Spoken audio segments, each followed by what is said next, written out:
Bon, le motif de ma présence, mon ami et frère Joe a tout dit. Et je pense que, comme lui, Wolof, j'ai choisi un cheval. Et ce cheval aujourd'hui m'a séduit par ses mots. Mais ce n'est pas une surprise pour ma part parce que je pensais auparavant que c'était un garçon de grande qualité.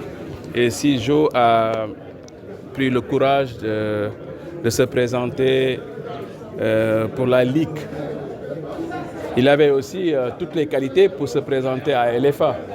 Pour dire aujourd'hui que sa décision de prendre la Ligue de Dakar est légitime. Et je me vois en lui parce que nous avons les mêmes principes. Les principes, cela veut dire aujourd'hui que son programme est convaincant. Le fait que son programme est convaincant, je le soutiens à 100%. Sans face, sans derrière, et je suis convaincu qu'il va faire un excellent travail. Nous avons besoin des gens comme Joe pour développer notre football. Et en passant par Dakar, Joe va donner le signal aux autres régions pour qu'il y ait enfin un changement. Changement total dans les 14 ligues du Sénégal pour avoir un football fort. C'est ensemble que nous allons réussir. Son programme est convaincant parce que quand on parle de formation, quand on parle que les joueurs ne jouent pas assez, cela veut dire que nous devons travailler davantage. Aujourd'hui, le football est devenu une économie, la création d'emplois. Ce que nous devons souhaiter aujourd'hui, qu'on ait un État derrière ce football pour pousser ces jeunes à devenir de grands champions. Pour devenir un grand champion, il faut avoir des infrastructures dignes de ce nom. Pour avoir un grand champion, il faut avoir des centres de formation multipliés partout dans le Sénégal. Cela veut dire que ça passe par des pôles de développement. Qui parle de pôles de développement parle de réussite. Si demain nous avons des pôles de développement partout dans le Sénégal, je suis convaincu que le Sénégal sera un jour champion du monde. Quand vous parlez des réussites que nous avons gagnées, c'est tout un ensemble. Cet ensemble, c'est les clubs, c'est les centres de formation. Je peux me permettre de dire que j'ai apporté une contribution au football sénégalais. Vous me l'accordez. D'accord? Donc si aujourd'hui je dis nous voulons encore avoir une autre réorganisation de notre football, ça passe par la compétence. Je ne dis pas que les autres n'étaient pas compétents.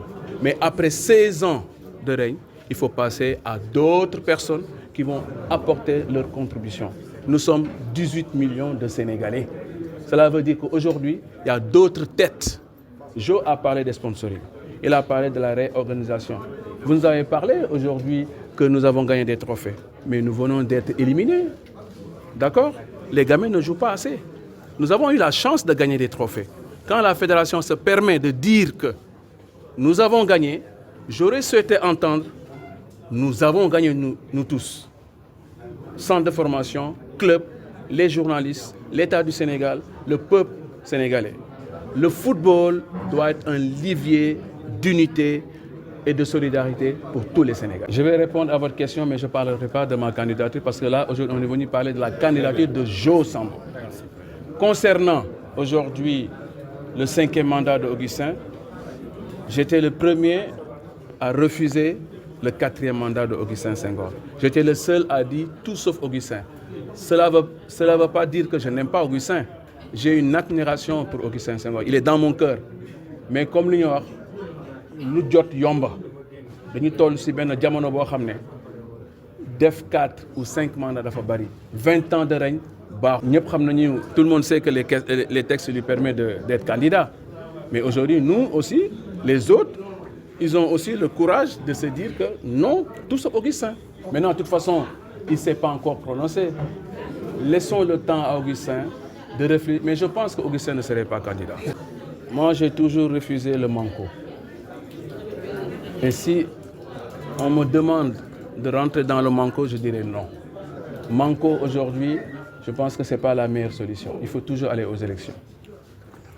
Et tant que nous ne changeons pas les textes, nous n'allons pas avoir un football rayonnant. Mais parce que l'article 22 qui plombent notre football. Donc il faut changer les textes. Révision des textes. Donc c'est l'occasion pour nous de remercier tous les acteurs du football de Dakar. On a constaté qu'il y a une certaine léthargie au niveau de la région. Cela veut dire depuis 2017, les instances ne se réunissent pas, il n'y a pas de bilan financier, il n'y a pas de rencontre entre la Ligue et les clubs. Et la dernière fois, on a constaté qu'on a été humilié en Assemblée générale de la Fédération de football parce qu'on nous a interdit de parole. Parce que toutes les ligues ont pris la parole sauf Dakar. Cette situation ne peut pas continuer.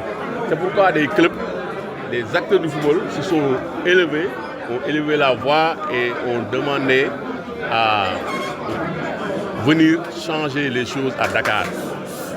Dakar, c'était une ligue de référence de Khayar Niang à ses devanciers. Dakar a toujours été au devant du football. Mais aujourd'hui, Dakar ne pèse rien dans le football sénégalais. Les petites catégories ne jouent pas. Mais nous avons dit qu'il est temps pour nous de changer les choses. C'est pourquoi nous avons pris l'engagement avec les présidents de clubs de Ligue 1. Pour le moment, on a 8 clubs de Ligue 1 sur 11 qui sont avec nous. On a aussi 4 clubs de L2 sur 6 qui sont avec nous. On a 7 clubs de National 1 et 6 clubs de National 2. On a les 16 clubs de beach soccer. On a le football féminin dans son entièreté. On a les clubs régionaux, près de 80 clubs régionaux. Donc nous, on ne va plus laisser le football entre les mains de 3 copains. Ça va changer et nous nous engageons à changer les choses avec tous les clubs. Parce que ce n'est pas la candidature de Jo Samba qui importe le plus, c'est l'équipe qui nous accompagne et qui travaille depuis des mois pour ça.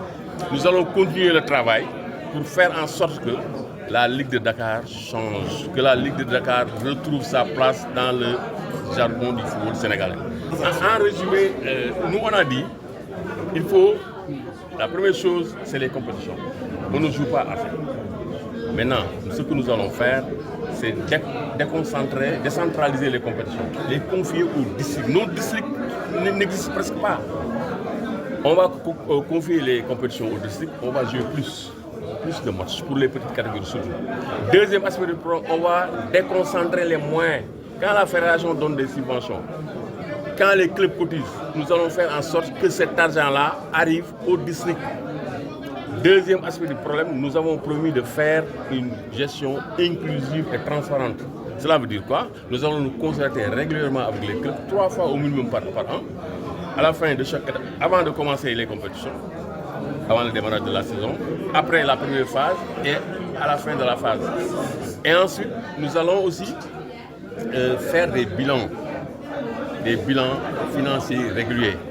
Les clubs sauront désormais combien donne la fédération, combien s'élèvent les cotisations, parce que les clubs cotisent, on ne sait pas combien, à combien s'élève le montant. L'autre aspect du problème, c'est que nous voulons aussi faire des compétitions en beach soccer. Le beach soccer et plusieurs fois champions du Sénégal. Le Dakar contre 16 clubs, il n'y a rien, il n'y a pas de coupe beach soccer.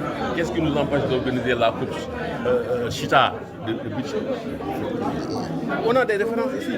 Le football féminin aussi, on va appuyer le football féminin. Donc, nous sommes prêts, ça c'est les grands axes, pour faire en sorte que vraiment, avec le soutien des 80 clubs présents et surtout de l'engagement des présidents de Ligue 1, de Ligue 2, parce qu'à un certain moment, on a senti que les gens avaient délaissé la Ligue. Mais maintenant, tout le monde veut revenir à la Ligue. Et nous allons faire en sorte qu'on soit une équipe qui gagne pour changer la Ligue de Dakar.